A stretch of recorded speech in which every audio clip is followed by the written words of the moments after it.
my name is Irene and I'd like to welcome you to my channel. I talk about opinions on books and hopefully I can give you a few good recommendations. Before I get started, I'd just like to ask you to please like and subscribe. I would really appreciate it. Alright, so today I am going to be doing fall book recommendations. We are in the fall season, it is autumn, and this is my favorite time of the year. So I want to tell you some perfect books for this time. So we're just going to get started. The first book I am going to be talking about is Pretty Girl 13. So, Pretty Girl 13 is really a thriller book, which I think is good vibes for this time of the year. And it's about this girl who was kidnapped. And one day she escapes somehow and she has no recollection of the past 3 years of her life. She does not understand how she went from age 13 to 16, and she goes to her parents and her parents are freaking out and she doesn't understand why. She's like, went camping, I was just on a walk, and her parents are freaking out because she's been gone for 3 years. And then it becomes this psychological thing with her when she starts like discovering the own things in her own mind about how this happened, and I thought that was amazing. I was hooked this entire book. I just wanted to know what happened, how did it happen, and how did she get there, and it was great. The next book I would like to talk about is Lost Boy, The True Story of Captain Hook. And in this story, it is a story of Captain Hook as he is a boy and how he becomes the person he is and hating Peter. So in the beginning of the story, he is a lost boy and he and Peter have a really good relationship with each other. They are like family to each other.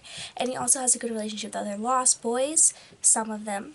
And he forms these bonds, and as the story progresses, you see the how it changes and how these characters change and who the real evil person in the story is, and I feel like it makes a lot of sense for how the actual classic story is. Okay, the next book I have is The Madman's Daughter, and this is a book about a young girl who is surviving, living as a maid in the city of London, and her father is known as this gruesome scientist, not murderer, I think it's a murderer, but he's known for his gruesome experiments because he's a crazy scientist.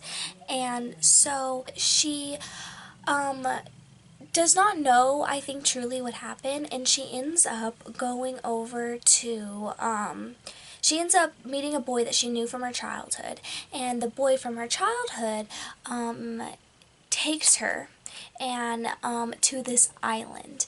And I'm not going to go farther than that because it is, after that, spoilers, but it is so great, and all the things that happen on this island, this is a trilogy, and all the things that happen on this island, and learning about the truth of her father, and there's a love triangle in it, and although I don't love love triangles, it is very intriguing, and you just want to know what's going on and what's happening, and it is the perfect book to read. The next book I would like to talk about is A Monster Calls, and this is a story of a young boy who his mother is, I think, dying of cancer, and so he is experiencing grief and the struggles of dealing with that, and there is a monster that is coming about and is connected to this tree, and it is such a good story. It has these images as you go through it, and it is really good. Audiobook is also excellent, and it is a very creepy read, but it's also really for middle grade. The next book I'm going to recommend is The Raven Boys. Really this whole series, but I have not finished the series. I only read the first two, and then I started disconnecting from it. But I think that this is an excellent story to read at this time. It's about this girl named Blue, and she lives with a psychic family, and so she was told that the first boy she kisses will die, I believe, and so she meets this boy. I think they met in a graveyard. It's been years since I read this book, and so he's one of the Raven Boys, and there's these 4 boys that are the major characters in the story, and she gets involved with them, and there is romance and things like that, and there is magical other, I wouldn't say other realms, but it's really this quest story and just figuring this mystery out. But I loved this book, even though I disconnected from the rest of the series.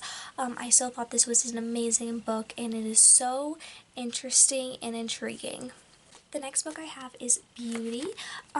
This is probably one of my favorite books I've read. This is a retelling of Beauty and the Beast. Like I said before, I feel like retellings are the perfect books to read this time of year. And basically, she's called Beauty out of criticism, basically. Everyone, calls her Beauty to, like, I don't know how to say it, like, irony, because she's supposedly not.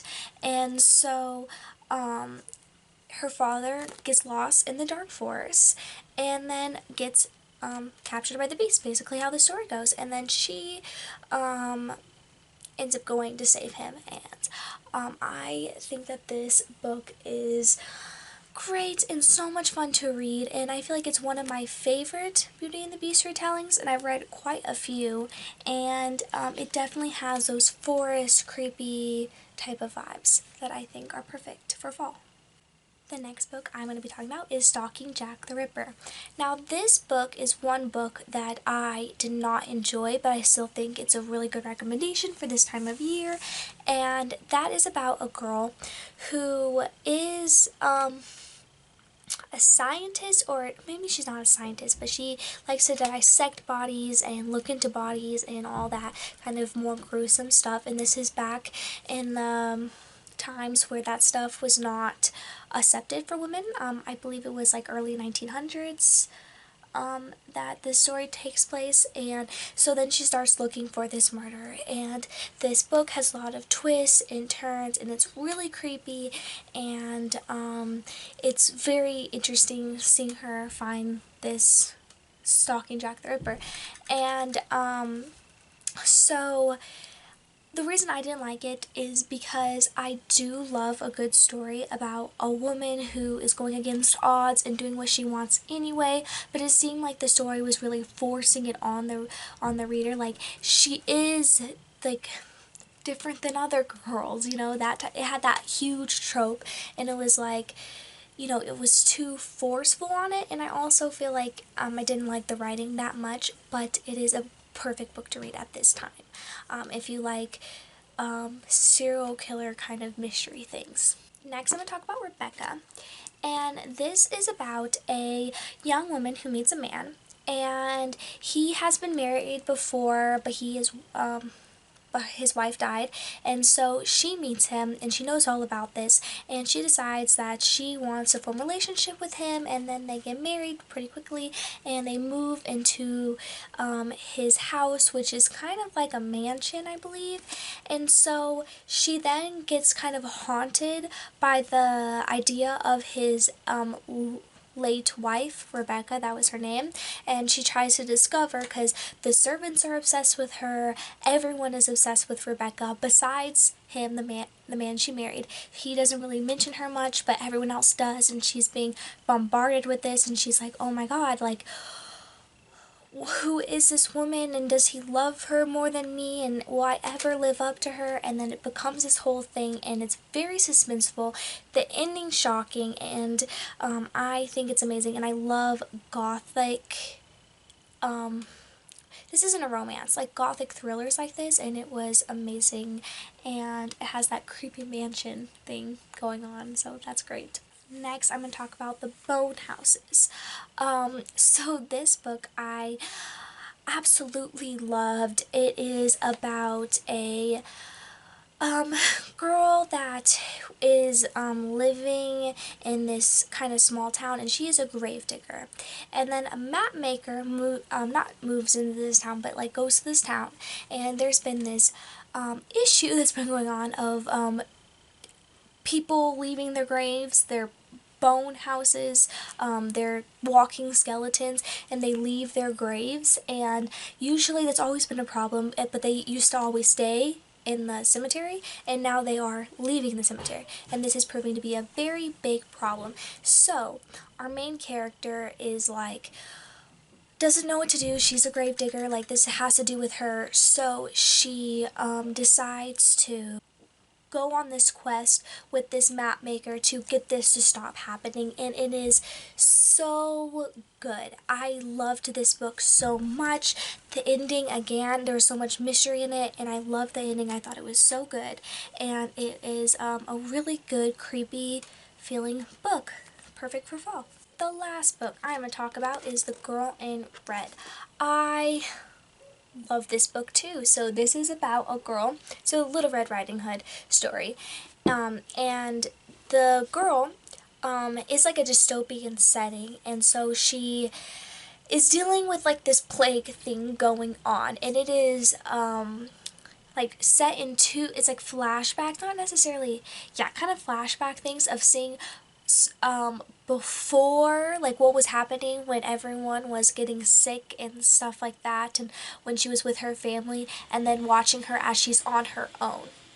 And so it is a really good story of watching this Little Red Riding Hood with her hatchet as she's going across the country going to her grandma's house, and I thought it was amazing, and this is one of my favorite books. Anyway, I am so sorry for all the noises in the background. I really had no other time to film this video, and my dad is working on some stuff, so I'm sorry if that was distracting. But anyway, thank you so much for watching this video. My Goodreads and Instagram is always linked down below. Please like and subscribe. I post every single Thursday, and I will see you next time. Bye.